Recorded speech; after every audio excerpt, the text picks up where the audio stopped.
Députés, je prends la parole aujourd'hui avec un grand sens de responsabilité. Responsabilité parce que le peuple sénégalais nous observe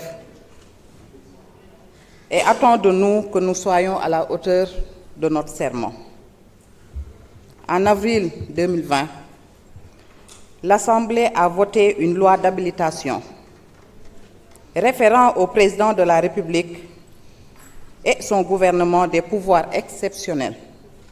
Un geste fort fait au nom de l'urgence sanitaire, au nom de la solidarité nationale, au nom du salut public. Mais que s'est-il passé? That is the question.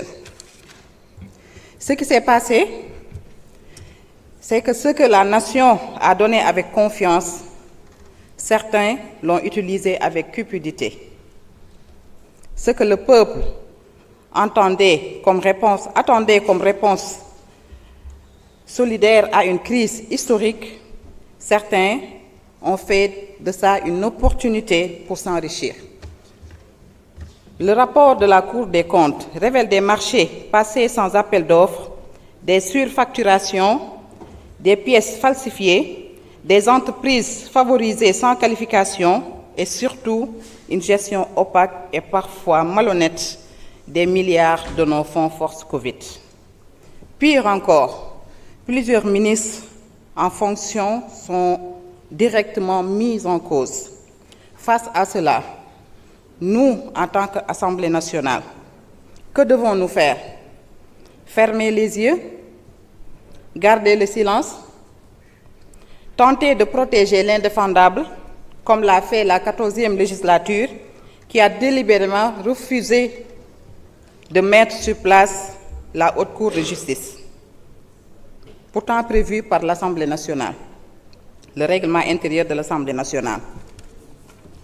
Non, nous n'allons pas garder le silence. Nous sommes les représentants du peuple. Et à ce titre, nous devons affirmer haut et fort que nul n'est au-dessus de la loi et que les fonctions ministérielles ne confèrent aucune immunité et que l'argent du peuple n'est pas une récompense à distribuer entre amis.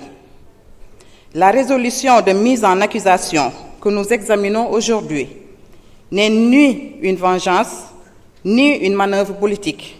C'est un acte de justice, un acte de vérité, un acte de rupture avec la culture de l'impunité. Nous devons donner suite à ce rapport non seulement pour sanctionner les fautes, mais aussi et surtout pour restaurer la confiance du peuple dans ses institutions. Nous devons dire aux Sénégalais, aux jeunes, aux femmes, aux travailleurs, que votre souffrance ne sera pas ignorée, votre dignité ne sera plus piétinée. Chers collègues, si nous voulons écrire une nouvelle page de notre histoire, si nous voulons bâtir un Sénégal juste, transparent et respectueux des valeurs républicaines, le moment est venu d'agir, de juger et de sanctionner s'il y a lieu. Je voterai cette résolution au nom du peuple, au nom de la justice et au nom de notre avenir commun. Mbokk yi, comme ni ñu ko waxee léegi rek ci fàttali, en 2022 bi nga xam ni mbas mi dugg si na ci réewum Sénégal en 2020 sax laay wax bi mbas mi dugg ci réewum Sénégal yaakaar naa ne dañu def appel à toutes les forces vives de la nation. Sénégalais yépp wuyu ci woote woowu te xam ni dañuy dund situation bu particulière. Sénégalais yépp nangu ko mu metti woon lool nag waaye ñu wuyu ji woote bi ngir àndandoo booloo doon benn say ngir daan mbas mi nga xam ni moo fi amoon. ci wàllu woowu rek ci fàttali, le président du parti PASTEF demoon na wuyu ji ca woote ba waaye it bi mu génnee artu woon na. bi ñu voté Assemblée nationale loi d'habilitation bi it voté wu ko parce que dafa ni loolu mën na am des précédents dangereux te yaakaar naa ne la mu waxoon tey moom la rapport Cour des comptes bi génne.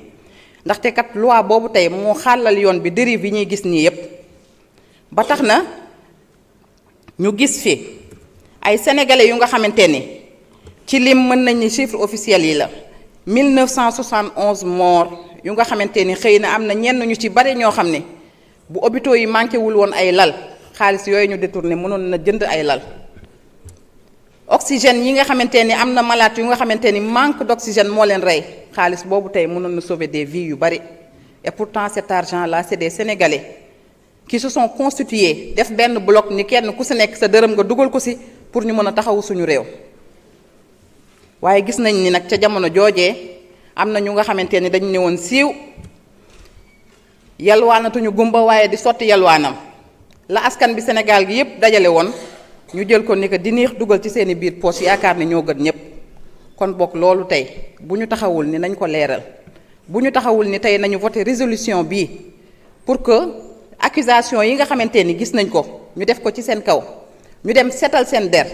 am na ñuy taxaw di wax ni DAGE la ñuy tuumaal waaw DAGE la ñuy tuumaal parce que ñoom la ñu jot a entendre te ñoom ñoo dem wuy ji ñoom it ñoom ñoo chargé seeni ministre nañ dem confrontation te pour mu am ci lii la war a jaar da ngeen a war a nangu donte bu kenn dul woon voté yéen a waroon a njëkk bokk ci ñuy voté pour ñu leeral parce que yéen a yoroon gestion bi te dañoo ni reddition des comptes ku ñu dénk ba nga pare dangaa war a leeral lañ la dénkoon naka nga ko yore loolu la askan bi di xaar ci ñun. te pourtant kat rapport bi ci coow li di bare yépp c'est le président Macky Sall moom moo diggee woon ni nañu def càmbar yii pour xam fan la alalu Covid 19 bi dugg bi rapport bi génnee coow li bari lu mu ci teg dinañu créer commission bu nga xamante ni dina gën a càmbar ba képp ku nga xamante ni laale nga ci ay daan dal sa kaw boobu ba léegi ñuy xaar ba tey ba sànq gisuñu ko mu gën a teg concam bi ba mu gën a dëgër ngir protéger seeni ñoñ tey jii nag teggi nañu conc bi.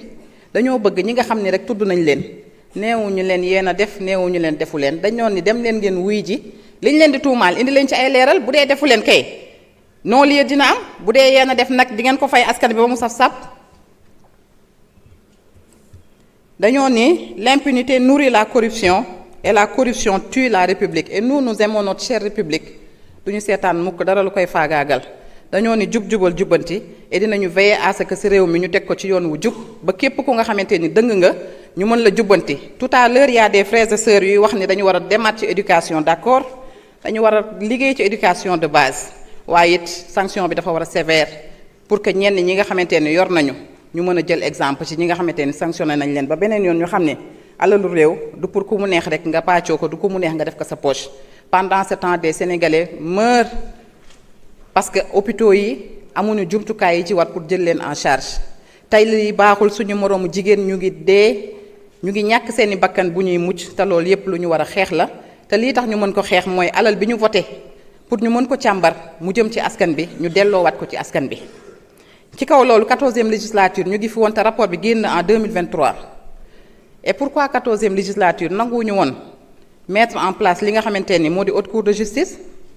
pour leeral li fi nekk parce que seeni ñoon ñoo fi nekkoon intentionnellement ñu ni duñ ko def parce que dañ leen a bëgg protéger loolu jeex na fi ñoom ñëpp dinañ dem wuy ji wasalaamaaleykum wa rahmatullah. jërëjëf honorable Ben Faye